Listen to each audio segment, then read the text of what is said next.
The Bengals have a new linebacker coach, and you've joined In the Trenches with Dave Lapham, brought to you by First Star Logistics. To find out a little bit more about him, we're coming to you from these extraordinary studios, and we caught up with linebacker coach Mike Hodges. And this guy is unbelievably intelligent. I'm talking about raw intelligence.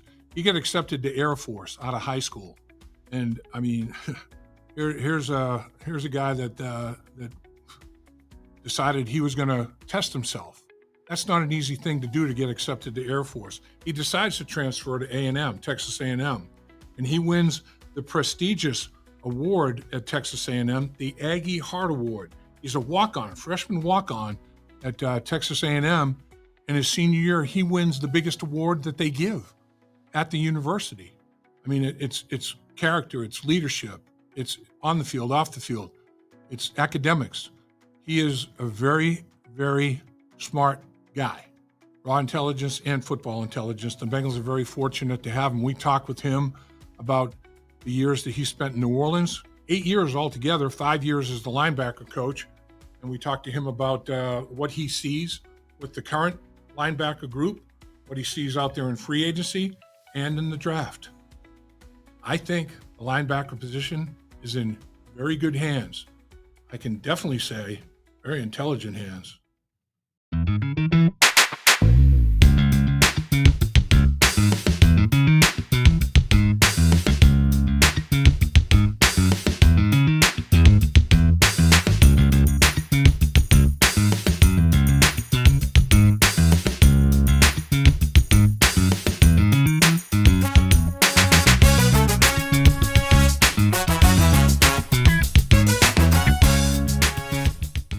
We know there's a lot of things you could be doing with your time. There's no doubt about it.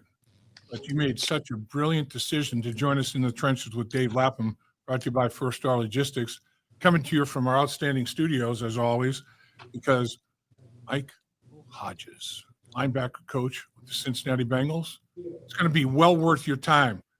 Here's a guy, basically, in my opinion, overachieved, or a guy who just basically said, you know what? You're thinking one thing about me, I'm going to show you I'm another thing. And it goes all the way back to the playing days, coach, a walk-on at Texas A&M. And by your senior year, I want to make sure I get this award right, because I know it's prestigious. I did Big 12 games for a number of years, covering the Big 12, and I know this was a big deal at Texas A&M. The Aggie Heart Award you got as a senior.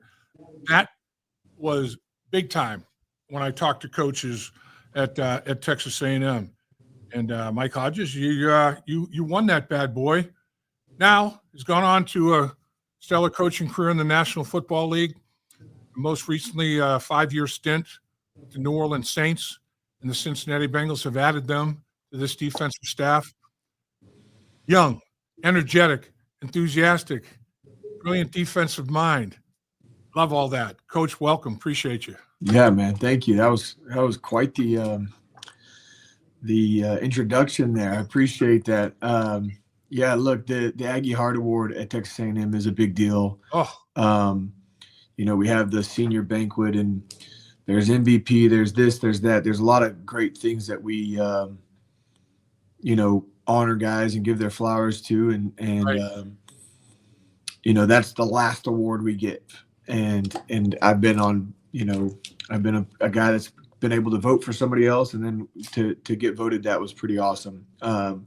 Particularly considering the path I took to get there. So anyways, long story short, that was, you nailed it. That is a big deal at Texas A&M. It still is, and I hope it always will be. And then, yes, yeah, the only fact check that I would say is different is I was the linebacker coach at the Saints for the last 5 years, but I was lucky enough to be in one spot for 8 years, because the 3 previous years. Yes, sir. Wow, how about that? Yeah, so 8 straight years. That's impressive. I mean, man, 8 years with one organization.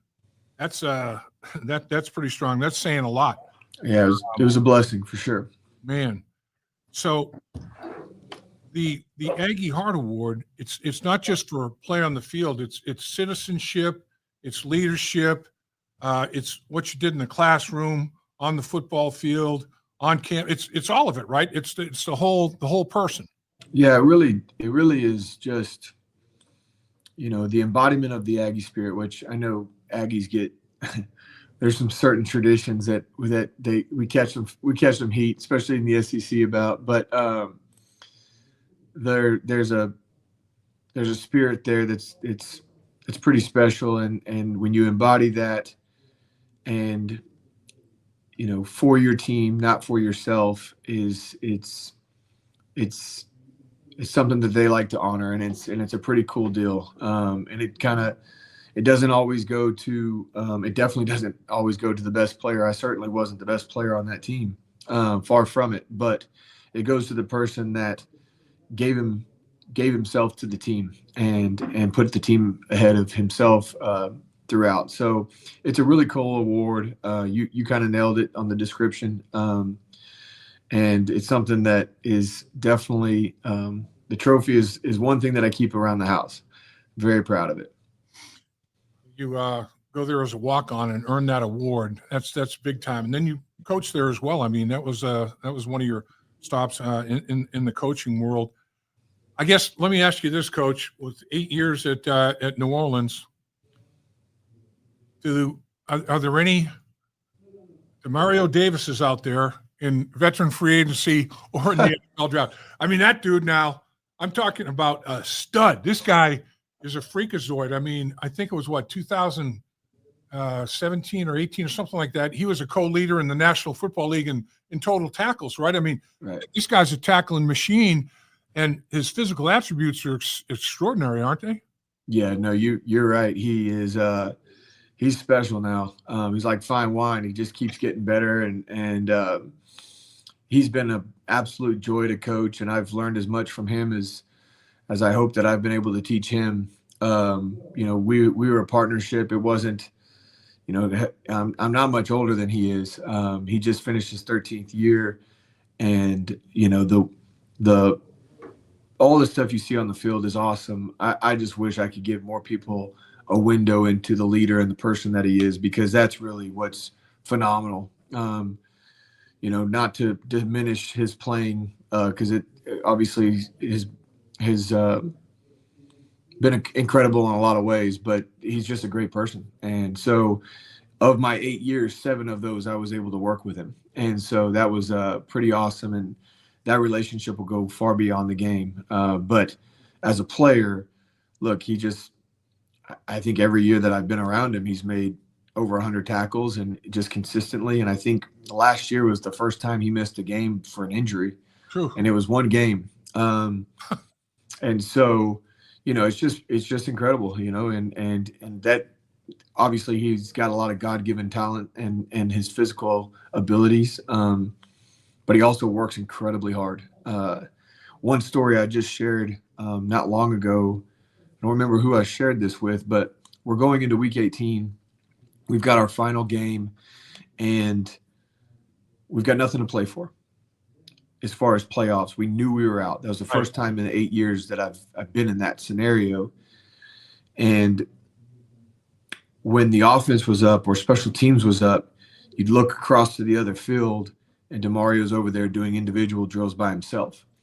And I think that is just a cool story to share with people, to understand you don't get there just because of what got you to that place. To reach to the level that he has, it goes beyond the God-given talent. It's the effort and the devotion and the planning and just being intentional in everything that he does that has allowed him to sustain the success and the high level of success that he continues to have. So anyways, I go on my tangent there. I apologize for that, but It is important that I think it's a good lesson for people to understand why he is as good as he is for as long as he's been that way, and that because of the effort that he's put in.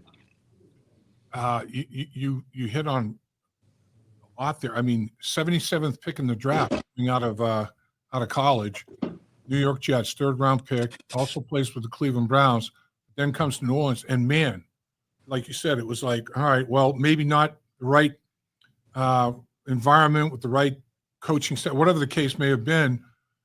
He ends up under your guidance and other coaches with the Saints developing and becoming this guy, and keeps getting better and better in that role as that guy. That's what you hope for, you to the development of players. There's always meat on the bone, right? I mean, no matter if you're a rookie or a fourth year veteran player, there's always meat in the bone. There may be varying degrees of meat in the bone, but you can always get better. And I remember Paul Brown saying, look, you guys all have a lot of abilities, but the abilities that I want to see are accountability, reliability, availability, dependability. These are the abilities that I like.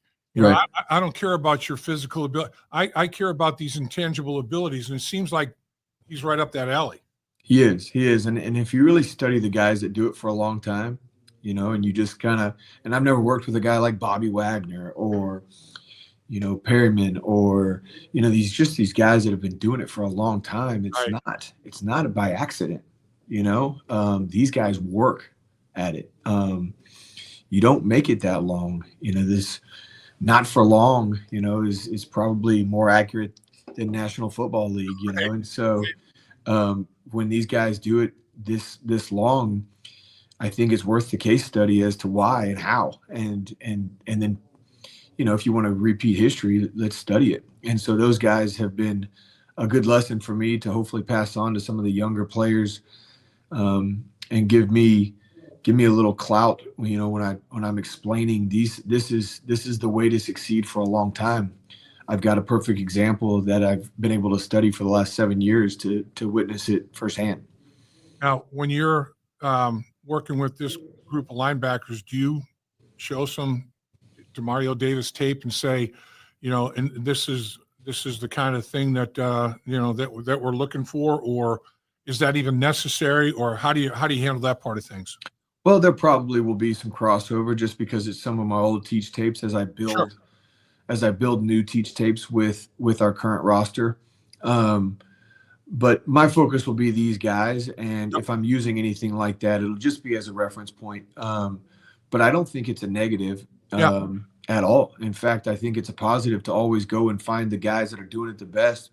You know, if any linebacker coach doesn't go and study Fred Warner every year, or Roquan Smith, or, you know, these guys that are just doing it every year at such a high Right. level, Right. and if you're not pulling that and helping your guys see that, you're doing your guys an injustice, because we learn best from each other. And so studying each other, I think, is really helpful. So at the inside linebacker position, you've got Logan Wilson, you got Jermaine Pratt, Akeem Davis Gaither is an unrestricted free agent. What do you think? Have you had a chance to study much of last few years' tape of your players? I guess my question is a broad one. You just finished the combine, so you're evaluating college players already. You're evaluating your own talent that you've got, and who do you keep and who don't you. You're evaluating all the other talent that's available in the National Football League in terms of veteran free agency. Man, hard to come up and take a breath, isn't it? There's no doubt. While you're trying to find a house and figure out how to Yeah. pay, you know, I got an email. I completely forgot I'm supposed to do taxes in the next month. So that was a fun email to get. So Uh, no, you're right. There's a lot on our plate, but look, it's all fun. You know, I'm watching ball. But to answer your question, Dave, I think it started with studying our guys and having our conversation, you know, about our particular team, and then the free agency and how we can supplement and enhance our defense. And, you know, those conversations will continue to go through the week. And then, you know, next week we'll start seeing some dominoes fall and see where these things fall into place. But if you saw the screen behind this camera here, it's college tape. You know, there's a lot of guys that we're trying to get through, and it won't be long till we're on the road going to pro days and trying to get in front of these guys and continue to learn them, because I think that, you know, I don't care how good of a ball coach I am, Dave. If I can't get the Jimmies and the Joes in here, it doesn't matter what I'm teaching. And so we got to continue to get the right guys, and not just necessarily the best guys, but the best guys for us, you know, that fit us and have a good vision for them. because oftentimes if you get a guy that you don't have a great vision for, it doesn't always work out, even though they may be talented or even more talented than maybe the next guy. So that's where, one, I'm making sure I understand what we want to do as a defense with Al and under his leadership and his direction. And then two, really just kind of diving into these players and making sure that we get the right guys for the right price, be it free agency or the draft. So you mentioned Al Golden, new defensive coordinator. Of course, he went to the national championship game. Notre Dame fell to Ohio State, but man, they 13 straight games they won. It was a heck of a run for Notre Dame. And his base defense was a nickel, and it seems like that's going to be, his base defense here in this situation. Is Al? It seems like Al's a collaborative guy. He wants collaboration. He wants feedback. He wants input from his coaches. It's like, okay, I feel comfortable with my scheme, but I'm always willing to learn, kind of thing. It seems like he's that kind of guy. Have you guys had nuts and bolts meetings already and thrown some things out? Boy, this really, Coach, this package, this schematic, this really worked for us down in New Orleans for a number of years. I might recommend we take a look at this. Is he open to those kind of things? As open as any coach can be. It's been awesome. It's almost been like clinics. We sit in there in the mornings and have these conversations where he directs it, but doesn't necessarily lead it. If you catch what I'm saying there, is that he's more of a he's there to get us to talk. And I'm new, Sean Desai is new, Jerry Montgomery's new, Mike Moon is new. So we got these new bodies in here that have no history with what was being done before. And so all of our input is being put in. And one thing that I'm very grateful and excited for is that Al's made this very clear that this is going to be ours. It's not going to be his. And when you get that type of leadership that's allowing you to have ownership in everything you do, it just makes you even more excited and more giddy every morning just to get in there and tell your piece, but also keep learning from all these other pieces, and then create something that I haven't even done before. And so new is exciting to me. It creates challenges, right? Because I've been doing something for so long that I know like the back of my hand. Sure. But there's a lot of ways to skin a cat, and I'm excited to find different ways to do that while still being able to, give input where I think it's valued. Another man that believes in collaboration is Duke Tobin, and in preparation for the draft, the personnel department and the coaching staff is probably commingled as much or as well as any organization, I think, in the National Football League. Everybody's opinion is valued and shouldn't be hesitant to state an opinion. Have you found that to be the case when you guys have sat down and talked personnel? You're in a situation where, man, you game planned against a lot of NFC teams, that the Bengals will be playing, and this year and down the road, and not just for a year. This personnel, there are always changes in the personnel, but it's not wholesale. There's still a lot of guys that, like you said, play, 7, 8, 9 years or whatever. So I'm sure your input into, opponents that you've seen, players that you've seen from both conferences, all of that has to be, I bet Duke Tobin's sitting there, man, I got all these coaches from these other organizations, and I can kind of tap into their minds and with their connections with not only evaluating players, but other coaches that they know around the league. At the collegiate level and at the national football level, this is like Christmas morning. Hallelujah. Yeah, look, I think it just starts with Mr. Brown and how he wants to run this organization. It's his family, which I've learned they're more involved than I've ever been around anything like that from an ownership. So it's that's unique.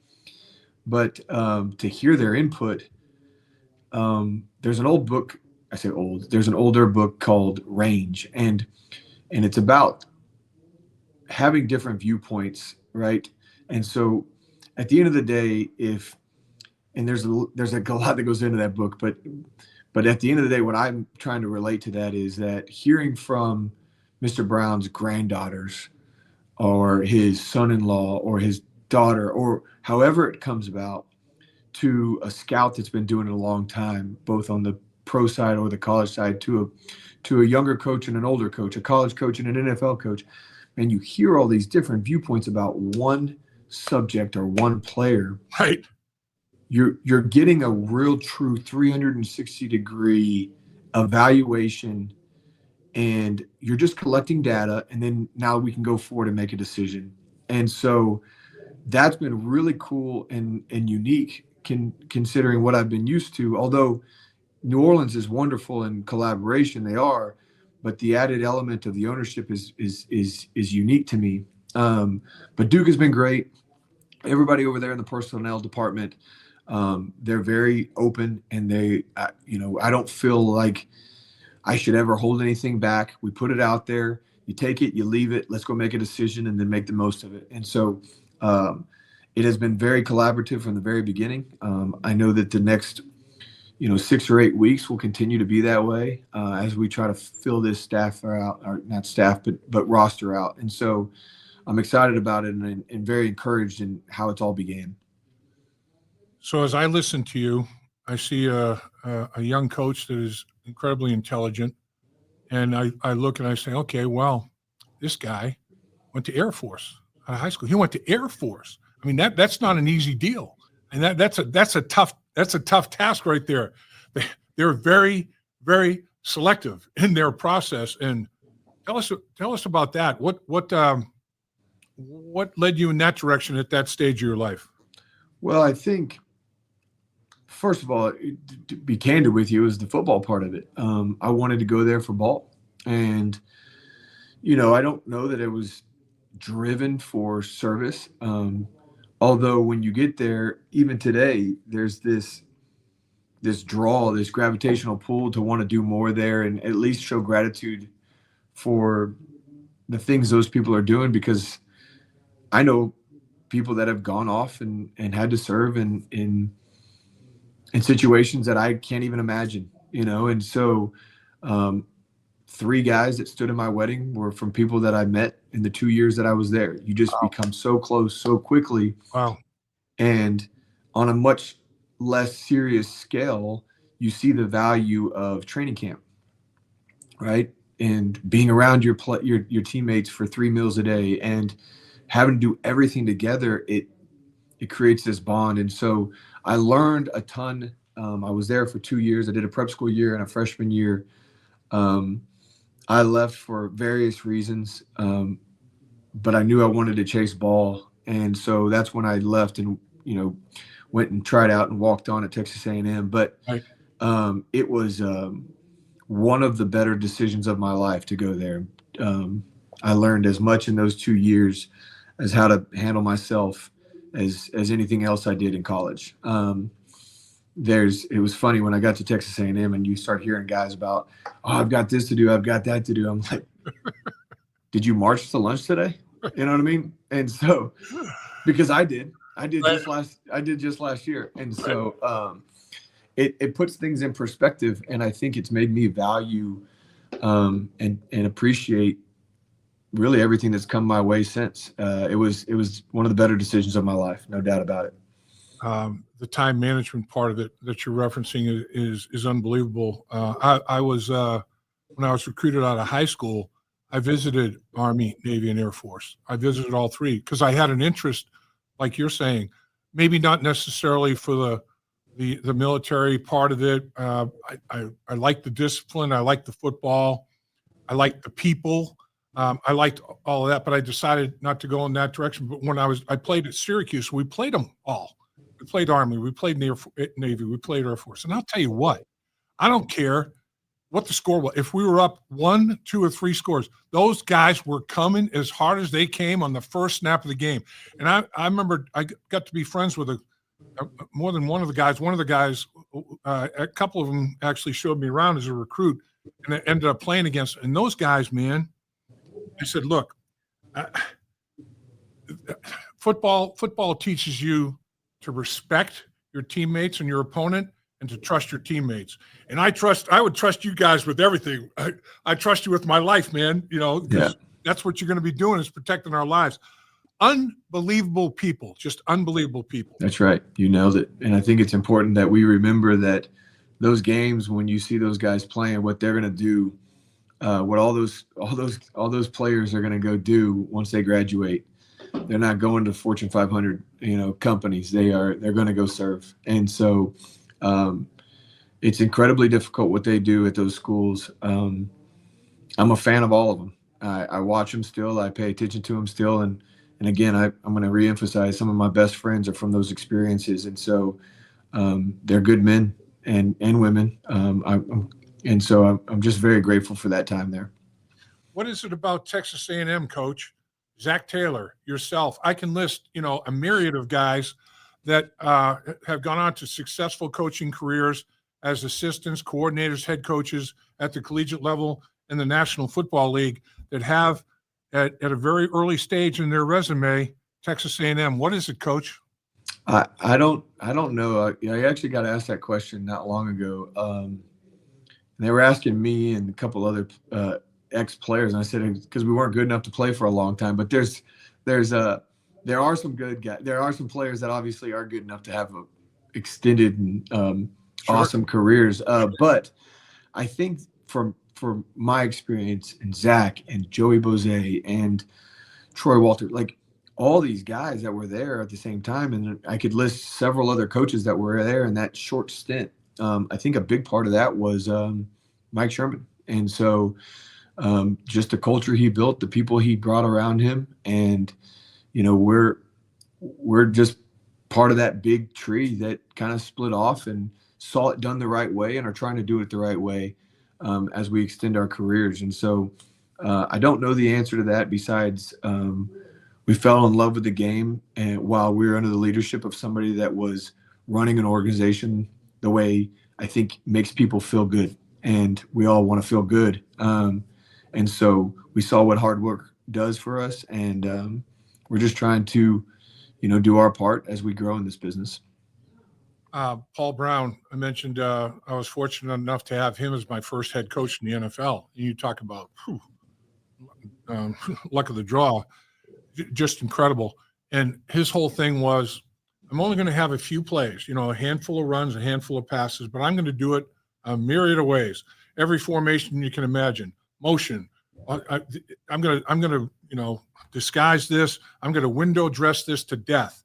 And I'm going to try to, get an edge, confuse the defense, make them a little hesitant, a little unsure, one step slower. And you guys will be right on the money. And here we go. And it seems like Al's defense is like that. It's like you guys, you don't substitute a whole lot of personnel, but you one look pre-snap, another totally different look post-snap, and you're doing all kinds of things that what you're doing, but the offense is like, oh man, now I got to change this rule to that. I mean, it's pretty impressive to watch. Yeah, and look, we're still very early in that process and trying to figure out what's going to be best for us and what fits our personnel, which obviously it's got a lot of work to do to iron all that out. But sure. Ultimately, I think the good defenses are no longer just a defense, right? They're aggressors, and I think it's important that we take back the control of the tempo and the confusion. And, if you get some delay in the best quarterbacks, we saw it in the Super Bowl, you give yourself a chance. And all you need is a delay in the timing because they work on timing so much.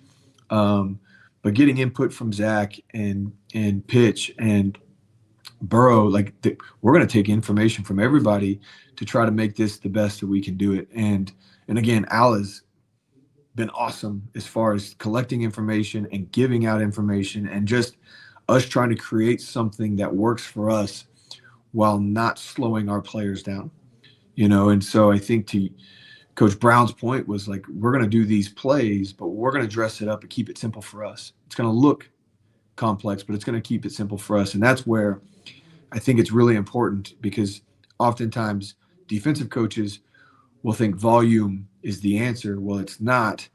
Maybe it's disguise with less underneath it all. And using your term, the smoke and mirrors can give us an edge rather than volume of plays that after a while become hard to execute because we're all human. We've only got so much bandwidth, right? And so we don't want to use all of that while we're still asking guys to go cut it loose and run through a wall for us. So I think that that's a really good observation by you, Dave. And I think it's important that we keep it simple while keeping it while making sure it looks complex for the other team. Absolutely. I mean, he sold me on that, man, and I've been a believer ever since because it worked. I mean, we simplified. We were on lost a couple of games in a row, and he cut it down even more. He said, "We're gonna run 3 runs right here and these 5 passes. We're gonna run it all different kinds, but I want you to." And we go on a 3 or 4 game winning streak. I'm like, I'm sold, man.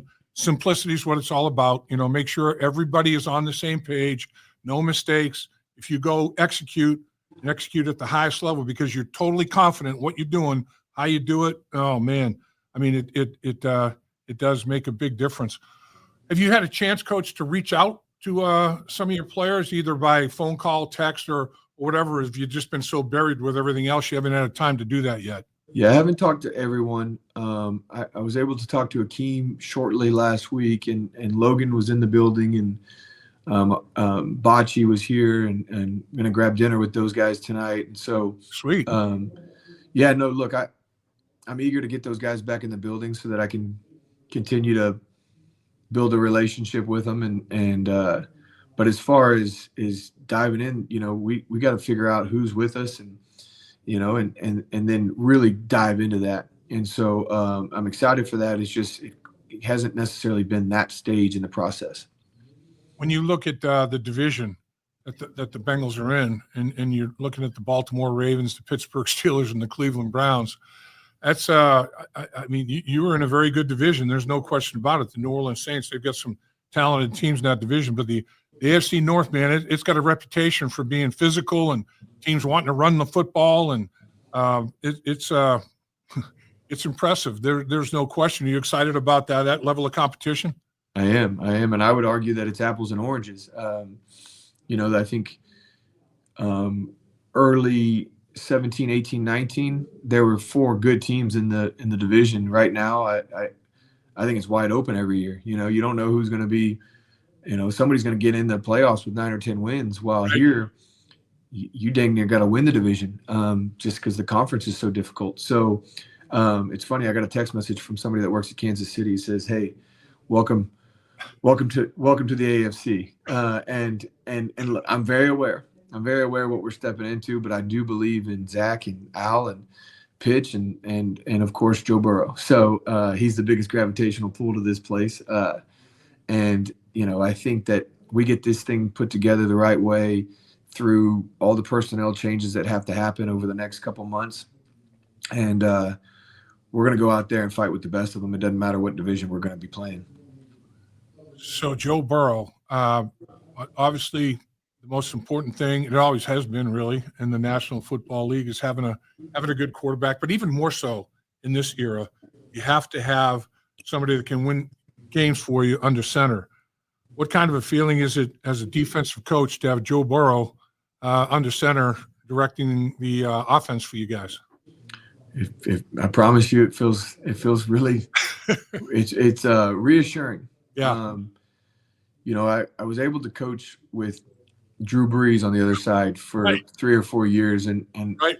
And I'm not sure that it's fair to Drew to say anything like that about Joe, but there are similarities in how they handle themselves and how they play. And at the end of the day, they're both really good players in their own world, right? And so I knew that you walked into every game with the chance to win, and didn't matter what the situation was during the game, you always had a chance to come back. And I've seen this team do that with Joe at the helm, and I've experienced that in the past with, particularly Drew, just because he's the Hall of Famer that I'm going to talk about. But we had some other good quarterbacks as well. It's just Drew, was above everybody that I've ever been around. And so that's the experience I'm hoping.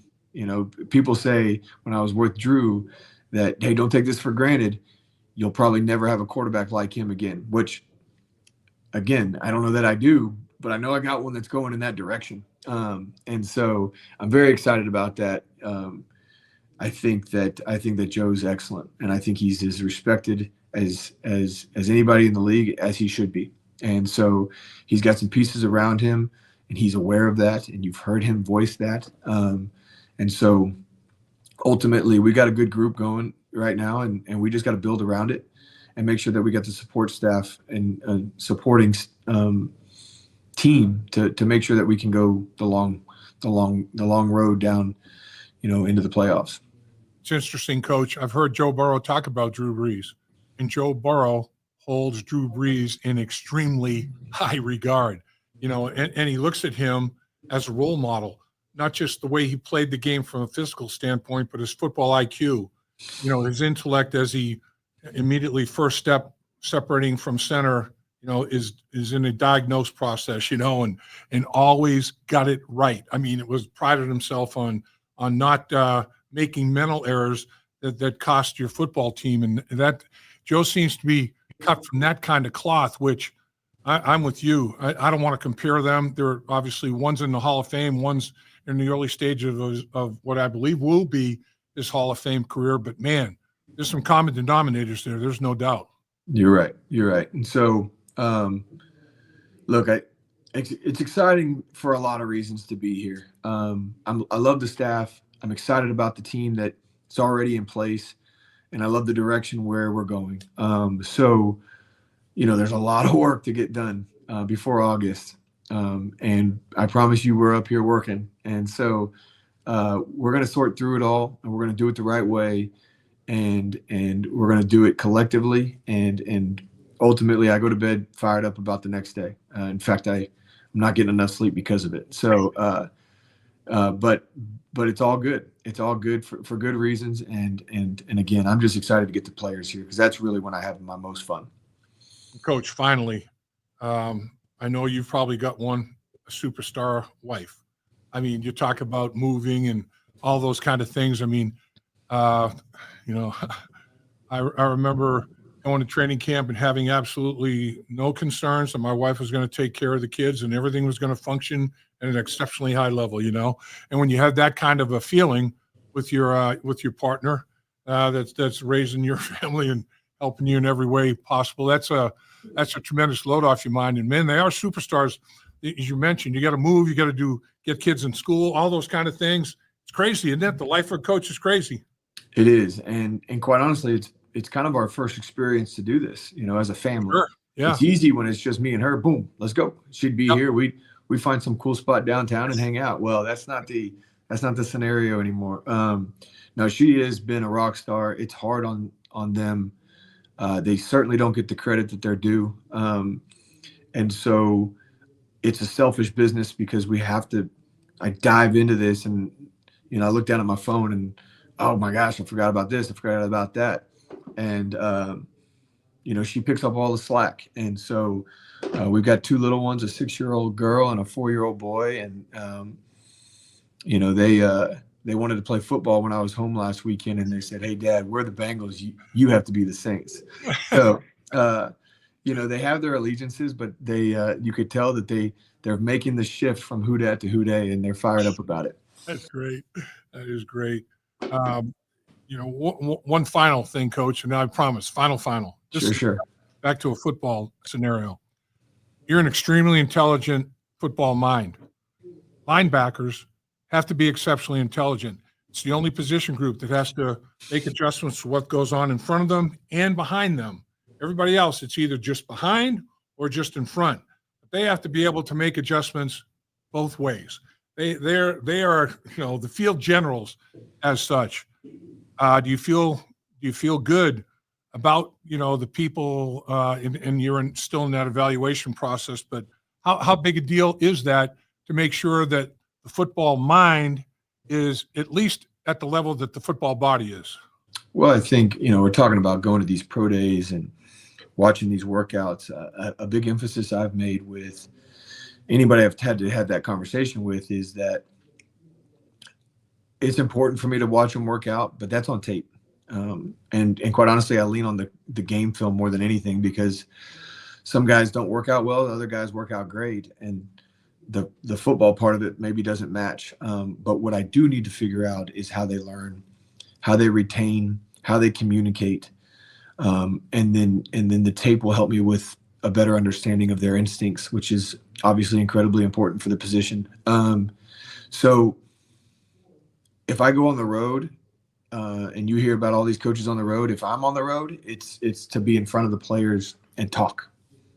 I can work them out, and I think that's important, yes, but not as important as the other piece. I have to know that they can handle what we're going to put on their plate, and if they can, we'll give them it to them in the right way, and we'll teach each guy in their own way. I'm not saying they all have to be the same. I don't even want that, but there's a baseline of learning that if they have that, I have to know it, and then we can grow on top of it. Because to your point, it is one of the hardest positions in the game, particularly on defense. And that's a big part of it. And the guys that succeed for a long time, you'll hear their coaches and their teammates talk about how smart or wise they are. Some of them aren't even necessarily that smart. They're not killing it in school or anything like that. Right. But their wisdom of the game allows them to succeed, and it makes them look like they've got a PhD in the game of football, And so that's what we're going to go search out for and try to build this thing the right way. Coach, what'd you get your master's in when you were at A&M? Master's of Science from the business school in marketing. How about that? We got a smart man, very intelligent, raw intelligence, football intelligence, hell of a football coach, highly regarded around the National Football League. The Bengals are exceptionally happy to have Mike Hodges as their linebacker coach, a rising star in the National Football League. Appreciate your time, Coach. You were phenomenal. All right, Dave. Thank you, guys. Take care. Dave Lapham here. While games are over for the season, there's no off-season for In the Trenches with Dave Lapham or First Star Logistics.